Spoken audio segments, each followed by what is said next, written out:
صحیح ہے یا نہیں ہے. جب ہم اپنے بچوں سے کام نہیں کرا پاتے, جب ہم اپنے بچوں کو جو ہے بجلی میں ہاتھ نہیں ڈالنے دیتے, جب اور دیگر کام میں نہیں کرنے دیتے, تو یہ بیچارے غریبوں کے بچے لے کر کے یہ سب عمل کیوں کروا لیتے, ان سے اپنے بچے کیوں پلوا لیتے, ان سے اپنے جھاڑو پوچھا کیوں کروا لیتے. تو یہ اپنی سوچ ہے, اور سوچ کو جب آپ اچھی طریقے سے امپلیمنٹ کریں گے تو ہر چیز بہتر ہونے لگے گی. جب آپ کو کہا ہے کہ جو چیز کھاؤ وہ کھلاؤ, جو پہنو وہ پہناؤ, تو پھر آپ اب جب جس طرح اپنے بچے پال رہے ہیں, تو اگر دوسرے کے بچے نہیں پال سکتے تو ان بچوں کے ساتھ اتنا بڑا ظلم بھی نہیں کریں کہ ان کی پیٹ کی بھوک کی خاطر جو ہے آپ ان کو گھروں میں رکھ کر کے بیجا ان کے ساتھ زیادتی کرتے ہیں, گدھے گھوڑوں کی طرح استعمال کرتے ہیں, اور پھر اس کے ساتھ بے انتہا زیادتی کرتے ہیں. پھر جی سمر بن اللہ صاحبہ آپ کی طرف آتے ہیں. چائلڈ لیبر کا قانون پاکستان میں موجود ہے, اس پر عمل درآمد نہیں ہوتا. ایک رپورٹ کے مطابق 1 کروڑ چائلڈ لیبر ہے پاکستان میں. پتہ نہیں کتنے ہوں گے جن پر تشدد ہوتا ہوگا, اس طرح کے تشدد کا شکار ہوتے ہوں گے, اور پھر سامنے جب بات نہیں آتی, کیس سامنے نہیں آتا, تو وہ گمنامیوں میں چلے جاتے ہیں. آپ کیا کہیں گے اس پر؟ بالکل جی, میں اس کے ساتھ ساتھ 2-3 ایشوز کی بات کروں گی جی. اس طیبہ کیس میں ہم نے تشدد دیکھا, لیکن اس کے ساتھ ساتھ میرا پہلا سوال یہ ہے کہ آخر ایک چھوٹی معصوم بچی کو ہم گھر میں کس طرح کام کے لیے رکھ سکتے ہیں؟ دیکھیں, یہ کہا جاتا ہے کہ وہ غریب ہے, اس کے والد, ہم ان کی مدد کرنا چاہتے ہیں. تو میرا پھر یہ سوال یہ ہے کہ اگر آپ ایک غریب فیملی کی مدد کرنا چاہ رہے تو کیا طیبہ اسکول جاتی تھی؟ کیا طیبہ کو کھانا وقت پہ ملتا تھا؟ کیا اس کو آرام کا وقت ملتا تھا؟ میں نے کلفٹن کے بچوں کو انٹرویو کیا تھا جی. آپ یقین کریں, یہ صرف فزیکل وائلنس نہیں ہوتا, جو ایموشنل تکلیف سے یہ بچے گزرتے ہیں. یہ کلفٹن کے بڑے بڑے گھروں میں چھوٹے چھوٹے بچے تھے جو کہتے ہیں ہمیں ٹیرس پہ سلایا جاتا ہے, ہمیں کہیں کچن میں سلایا جاتا ہے. پہلے تو ہم یہ ایکسیپٹ کر لیں کہ یہ ظلم ہے, اور اگر آپ نے کسی غریب فیملی کی مدد کرنی ہے تو خدا را اس کے والد کو نوکری دے دیں اور اس کو اچھی تنخواہ دیں, اس کے ٹائمنگز رکھیں, تو تب ان کی مدد ہو جائے گی. اور ان کے بچوں کو اسکول کا رستہ دکھائیں, جو کہ گورنمنٹ کا بھی ایک رول ہے کہ فری ان کی تعلیم ہو, کمپلسری. اس کے ساتھ ساتھ میں اپنی سوسائٹی, اپنے ہم لوگوں سے پوچھنا چاہتی ہوں, کیا ہم لوگ نہیں دیکھتے کہ شادیوں میں چھوٹی چھوٹی بچیاں گود میں لوگوں کے بچوں کو اٹھا کے کونے میں کھڑی ہوتی ہیں, ان کو کھانا سب سے اینڈ میں ملتا ہے. ریسٹورینٹس میں ان بچوں کو کھانے نہیں دیا جاتا, ان کو الگ ایک کرسی پہ بٹھا دیا جاتا ہے. ہم لوگ خود کیوں نہیں سوال کرتے ان لوگوں سے, اپنے رشتہ داروں سے, اپنے جاننے والوں سے, کہ آپ ایک چھوٹے بچے پہ کس طرح ظلم کر سکتے ہیں؟ اور اس کے ساتھ ساتھ جی جو سپریم کورٹ نے یہ پورا سٹیپ لیا ہے, میں ان کو خاص طور پہ کنگریچولیٹ کرتی ہوں. یہ میسج دے دینا کہ طیبہ کا اسٹیٹ والی ہے یا طیبہ کی آواز سپریم کورٹ نے سن لی ہے, یہ خود ایک بہت بڑا میسج ہے. اور جہاں تک قوانین کی بات ہے تو بہت عرصے سے یہ کہا جا رہا ہے کہ اگر چائلڈ ڈومیسٹک لیبر کو ہیزرڈس آکیوپیشنز کی لسٹ میں ڈالا جائے تو وہ بھی ایک بہت زیادہ اہم سٹیپ ہوگا. تو میرا تو یہی کہنا ہے جی کہ یہ کسی ایک ادارے یا کسی ایک فرد کا رول نہیں ہے, یہ ہم ہر ایک انسان. بالکل, بہت اچھا پوائنٹ اٹھایا آپ نے سمر من اللہ صاحبہ. ناصرہ جاوید صاحبہ, سمر من اللہ صاحبہ نے شروع میں ہی کہا کہ ہم تعلیم دے کر تو مدد نہیں کرنا چاہتے, فائنینشلی طور پر تو مدد نہیں کرنا چاہتے, مگر نوکری دے کر مدد کرنے کو اپنا فریضہ سمجھتے ہیں. تو یہ شعور اجاگر کون کرے گا؟ دیکھیے, سب سے پہلے تو یہ میں سمر من اللہ سے بالکل اتفاق کرتی ہوں کہ گھریلو ملازمین جو بچے ہیں ان کے لیے علیحدہ قانون نہیں ہے, اور میں نے تو پہلے یہ دعا کی کہ اللہ کرے یہ سپریم کورٹ کا یہ جج میڈ لا آ جائے. لیکن یہ بات انہوں نے صحیح کہی کہ ہیزرڈس آکیوپیشنز میں ڈال دیا جائے گھریلو ملازمت بچوں کی, تاکہ وہ اس طرف جا ہی نہ سکے. اور مانیٹرنگ کے لیے میں سب سے پہلی بات یہ کرتی ہوں کہ بلدیاتی نظام جو ہے نا, یہ گراس روٹ لیول پہ ہر ایک گھر کے اوپر ان کی واچ ہوتی ہے, اور یہاں پہ انصاف کی فراہمی بھی ہوتی ہے. بڑی مشکل یہ ہے کہ جس وقت ہمارے یہاں جمہوریت آتی ہے، 5 سال نام نہاد جمہوری نظام رہا ہے اور پھر وہ دوسرے میں منتقل ہو گیا، لیکن 8 سال میں یہ بلدیاتی نظام جو ہے وہ ہم نہیں پا سکے. حالانکہ غاصب اس کو کر لیتے ہیں اس کا اطلاق. اور اب جو بلدیاتی نظام آیا ہے وہ سپریم کورٹ کے بار بار کہنے سے آیا ہے، اور وہ بھی اتنا کمزور انہوں نے بنایا ہے تاکہ اختیارات اپنے پاس رکھیں. اور اس کے ساتھ وہ نوکرشاہی کا نظام، جو کمشنریٹ کا نظام ہے جو 2 صدی پرانا ہے، اس کو بحال کر دیا ہے تاکہ بلدیاتی نمائندے جو ہوتے ہیں وہ کچھ نہ کر سکے. ان کا یہ کام ہے کہ گھر گھر میں ان کو پتا ہوتا ہے، 5000 کا ایک وارڈ ہوتا ہے، ہر گھر کے ان کو پتا ہوتا ہے کہ کیا ہو رہا ہے. اور میں نے اس کو مشاہدہ کیا ہے کہ بہت اچھا کام بلدیاتی نمائندے کرتے ہیں، کیونکہ چھوٹے سے لوگوں کا ان کو ووٹ ہوتا ہے، ان کو پتا ہوتا ہے کہ ہم نے یہ کرنا چاہیے. باقی یہ بات بھی سمر کی بھی ٹھیک ہے کہ ہر گھر میں خود یہ لوگوں کو شعور ہونا چاہیے کہ ہم نے بچوں کے ساتھ بدسلوکی نہیں کرنی، بچوں کو ملازم نہیں رکھنا. اور جیسے انہوں نے فرمایا کہ اس کے ماں یا باپ کو رکھیں تاکہ ماں باپ کچھ کمائیں اور بچوں کے وہ خیال رکھیں، بجائے اس کے کہ بچوں کو وہاں دھکیل دیں اور وہ نہ تعلیم حاصل کر سکیں. اور ذہنی ان کا جو ہے، اس بچی کو تو ذہنی میں سمجھتی ہوں اس کا معائنہ ہونا ضروری ہے اور اس کو ری ہیب کرنا ضروری ہے. لیکن جس وہ میجسٹریٹ نے اس کو پکڑا دیا ایک آدمی کو جو کہتا ہے کہ میں اس کا باپ ہوں، 3 تو لوگ اس کے والدین بن گئے. اب کس کے پاس ہے؟ یہ غائب ہو گئی ہے، اس لیے کہ سب کو پتا ہے کہ یہ سو موٹو نوٹس لیا ہے سپریم کورٹ نے. کب ملے گی، کیسے ملے گی؟ اور جو والدین کہتے ہیں کہ ہم نے ڈی این اے ٹیسٹ کرانا ہے، ہم اس کے والدین ہیں، وہ کس طرح کے والدین ہیں؟ ان کو پتہ ہی نہیں 10 سال سے کہ پیدا کی بچی اور وہ کہاں گئی، کس کے پاس تھی، کون اس کو کیا کر رہا ہے. بالکل والدین کی بڑی ذمہ داری بنتی ہے. جسٹس ریٹائرڈ ناصرہ جاوید اقبال صاحبہ، سمر بن اللہ صاحبہ، سارم برنی صاحب ہمارے ساتھ موجود ہیں. ایک بریک کے پر جائیں گے اور بریک کے بعد ہم بات کریں پاکستان میں والدین جو ہیں وہ کس حد تک ذمہ دار ہیں چائلڈ لیبر کے حوالے سے. اور بریک کے بعد ہمیں معروف قانون دان ماہر قانون اظہر صدیق صاحب بھی جوائن کریں گے. بریک کے بعد گفتگو کے سلسلے کو آگے بڑھائیں گے.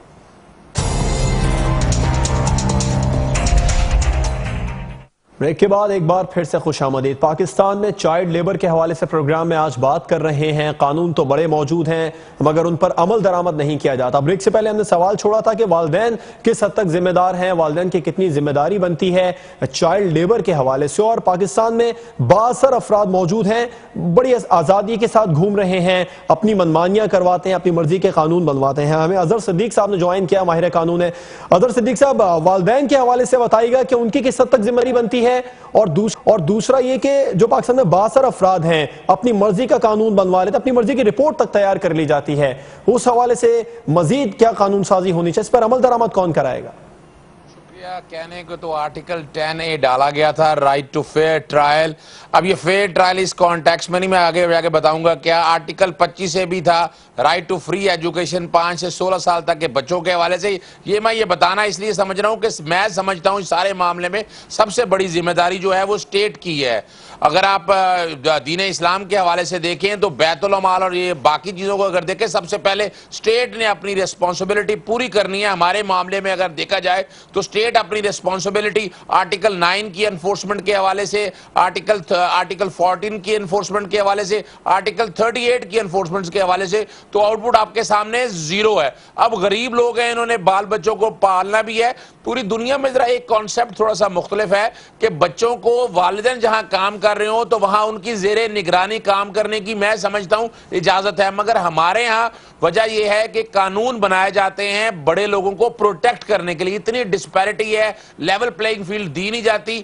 اور اب جو والدین ہیں وہ تو بیچارے مجبور ہیں، یا تو انہیں آپ کوئی وظیفہ دیں یا آپ ان کی تعلیم کے حوالے سے اور ان کے تمام اخراجات خود برداشت کریں. ہمارے ہاں کیا ہو رہا ہے پنجاب کے اندر، یہ آپ دیکھ لیں، رائٹ ٹو فری ایجوکیشن کے حوالے سے یہاں ایجوکیشن بالکل. اظہر صاحب، آپ یہ کہنا چاہ رہے ہیں کہ ریاست بڑی حد تک ذمہ دار ہے، تو ریاست سے اگر پوچھا جائے تو وہ فوری طور پر یہ جوابات ملتے ہیں کہ بہت زیادہ کام ہو رہا ہے پاکستان میں چائلڈ لیبر کے حوالے سے بھی. گزشتہ دنوں بھی ہماری بات ہوئی تھی صبا صادق صاحبہ سے، جو چائلڈ پروٹیکشن بیورو پنجاب کی چیئرپرسن ہے. انہوں نے ہمیں کہا تھا کہ سب سے پہلے ہم نے نوٹس لیا طیبہ تشدد کیس میں بھی، اور بہت زیادہ کام ہو رہا ہے پنجاب میں.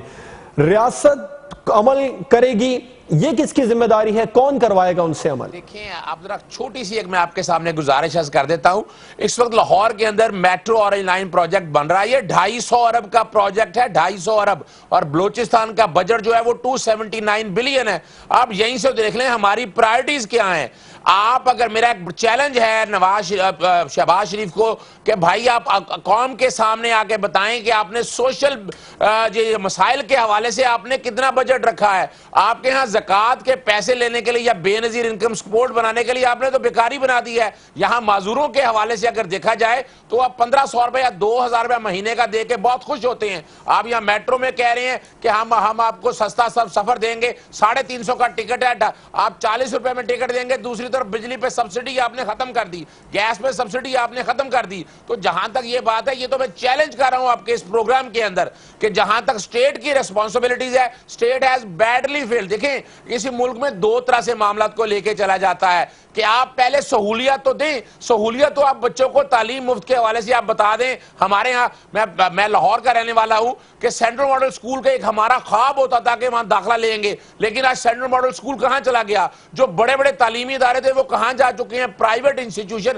ایک انڈسٹری بن چکی ہے. تو آپ نے پرائرٹیز جو ہے نا اپنے ایک سوشل اور ویلفیئر سوسائٹی کے حوالے سے، ویلفیئر سٹیٹ کے حوالے سے وہاں آپ نے کوئی کام نہیں کیا. اس میں کوئی شک نہیں ہے کہ والدین کا قصور ہے، لیکن سب سے بڑی ریسپانسبلٹی جو حضور نبی کریم صلی اللہ علیہ وسلم دین اسلام نے دی تھی وہ تو آپ نے پوری نہیں کی ہے. دوسری بات اس میں کوئی شک نہیں ہے کہ یہ بچی کے حوالے سے اگر اس بچی کے حوالے سے اسپیسیفک معاملہ دیکھا جائے تو یہ بچی تو 3 طرح کی خبریں چل رہی ہیں. والدین اصل نہیں مل رہے، بچی اغوا ہو گئی تھی، یہ سارے معاملات. آپ نے کوئی بچوں کی رجسٹریشن کے حوالے سے کوئی قانون بنایا آپ نے کہ آپ قانون اگر اویلیبل بھی ہے تو کیا آپ نے پورے پاکستان کے اندر دیکھا یا پنجاب یا لاہور کے اندر دیکھا کہ کتنے بچے ہیں؟ ان بچوں کی رجسٹریشن کے حوالے سے کیا پروسیس کیا؟ فارم بے کی ایک شرط لگا دیتے ہیں آپ، جب میٹرک کا پیپر دینا ہے تو رجسٹریشن کے لیے وہاں جائے میٹرک. بھیا پہلے دن سے حوالے سے کیا رجسٹریشن کے حوالے سے ڈیٹا آپ کے پاس موجود ہے؟ آپ کے پاس تو غربت کے حوالے سے بھی ڈیٹا موجود نہیں ہے. گھر دفتروں میں بیٹھ کے آپ سٹیٹس تیار کر لیتے ہیں سارے. بالکل. ناصرہ جاوید اقبال صاحبہ آپ کی طرف آئیں گے. بچوں کے ہاتھ میں کتاب اور قلم کے بجائے جھاڑو پکڑا دی جاتی ہے. بااثر افراد پاکستان میں آزاد گھوم رہے ہیں، اپنی منمانیاں کرواتے ہیں. جب تک ان کو لگام نہیں ڈالا جائے گا پاکستان میں قانون کی عملداری نہیں ہو سکتی اور چائلڈ لیبر کے حوالے سے پاکستان میں روک تھام نہیں کی جا سکتی. آپ اس پر کیا جواب دیں گے؟ بالکل آپ نے بجا فرمایا. میں ایک بات آپ سے کرنا چاہتی ہوں اور یہ بات چاہے ناگوار گزرے کسی کو یا پسند آئے، ہماری یہاں کثرت آبادی ہمارا سب سے بڑا مسئلہ ہے اس وقت. یہ جو بچوں پہ ظلم ہوتا ہے اس واسطے کہ دیکھیے ایک خاندان میں 8 بچے پیدا ہو گئے، 8 کو پالنا، ان کو تعلیم دینا، یہ ماں باپ کے لیے ممکن نہیں ہوتی. ایک بچے کو بیگار میں ڈال دیا، یہ جس طرح بیچاری طیبہ بیچی گئی، یہ فروخت ہوئی بیگار میں. تو اس طریقے سے وہ باقی اپنے گھر کے اخراجات پورے کرتے ہیں. میرے پاس کورٹ میں ایسے کیسز آئے ہیں جہاں ماں باپ گھر میں بیٹھے ہیں اور 3 بیٹیوں کو انہوں نے کوٹھے پہ بٹھایا ہوا ہے. میں کبھی تصور نہیں کر سکتی کہ اصلی ماں باپ یہ کام کریں گے اور اس کی آمدنی پہ وہ رہتے ہیں. آپ یقین جانیے کہ 1951 میں جب اعداد و شمار ہوئے تھے، یا فردم شماری میں اس کو کہتی ہوں، مردم شماری تو لفظ ہی غلط ہے، فردم شماری ہوئی تھی تو اس وقت اس خطے کی جس میں پاکستان ہے 3.25 کروڑ آبادی تھی. اس وقت کرتے ہی نہیں ہے فردم شماری تاکہ لوگوں کو پتہ لگے کہ 22 کروڑ سے تو تجاوز کر چکی ہے. جو روٹی ایک شخص نے کھانی تھی اب وہ 7 لوگوں میں بٹنی ہے. تو یہ کہاں سے پورا ہوگا جب تک لوگوں کو حکومت یہ سہولت فراہم نہیں کرتی. اور یہ بلدیاتی نظام کے ذریعے ہو سکتا ہے کہ ہر گھر میں ہر عورت کو پتا ہے کہ کیسے اس نے یہ اپنی فیملی پلاننگ کرنی ہے، جانتی ہیں، لیکن ان کے پاس سروس ڈیلیوری نہیں ہے. یہ service delivery N G Os کر سکتی ہیں کچھ حد تک، لیکن اصل میں یہ ریاست کر سکتی ہے. جو ویلفیئر سینٹرز یا ہیلتھ سینٹر کھلے ہوئے ہیں، ہر عورت کو گھر میں جا کے یہ پہنچانے کی ضرورت ہے اور باپ کو اس بات کی تمیز دینے کی، تربیت دینے کی ضرورت ہے کہ بچے کم ہی سے خوشحال گھرانہ ہوگا، بچے زیادہ سے نہیں ہو سکتا. تبھی تو یہ بچے اغوا ہوتے ہیں، تبھی تو یہ گمتے ہیں، تبھی تو ان کو فروخت کیا جاتا ہے، تبھی تو حالات ہمارے ابتر ہو رہے ہیں. تمام جو ہمارے مسئلے ہیں، جہاں ایک بتی جلتی تھی وہاں اب 10 بتیاں جلتی ہیں. اس لیے کہ لوگوں کو یہ بھی شعور آ گیا کہ کسی حد تک ذمہ داریاں ادا کر سکتے ہیں، مگر زیادہ ذمہ داری ریاست کی ہے.